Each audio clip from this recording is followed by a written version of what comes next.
এই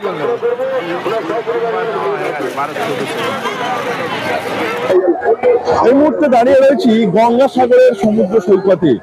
আর এই গঙ্গাসাগরের সমুদ্র সৈকতে মাঘী পূর্ণিমার পুণ্য স্নান উপলক্ষে কয়েক লক্ষ পুণ্যার্থী ইতিমধ্যে এখানে এসেছে।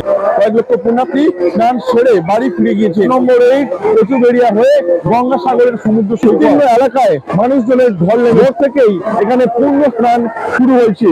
পুণ্য স্নানে মানুষজন যে পরিমাণে স্নান করছেন এবং ফিরে যাচ্ছেন ইতিমধ্যে সেই সংখ্যাটা কয়েক লক্ষ ছাড়িয়ে গিয়েছে বলে মেলা প্রশাসন সূত্রে জানানো হয়েছে। স্নান এখনো চলছে। ভোর থেকেই যে পুণ্য স্নানের জন্য মানুষজন আসছেন সে বলেছেন না, এখন স্নান করিনি, তবে স্নান করবো। হ্যাঁ, প্রচুর লোক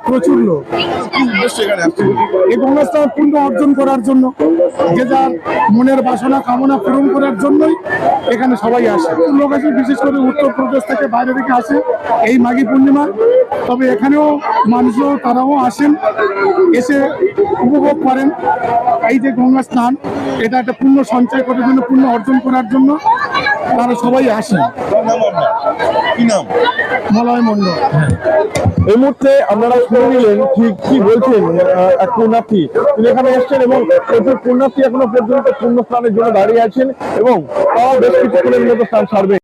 যে ভিড়, সেই ভিড়ের মধ্যে সারা ভারতবর্ষে যে অজস্র রঙিন ছবি উঠে এসছে, এই মুহূর্তে ধরে নেওয়ার চেষ্টা করব তাকে। কোথা থেকে আসছেন? পিয়ালি থেকে এসেছি। পিয়ালি থেকে প্রতি বছরই আসেন?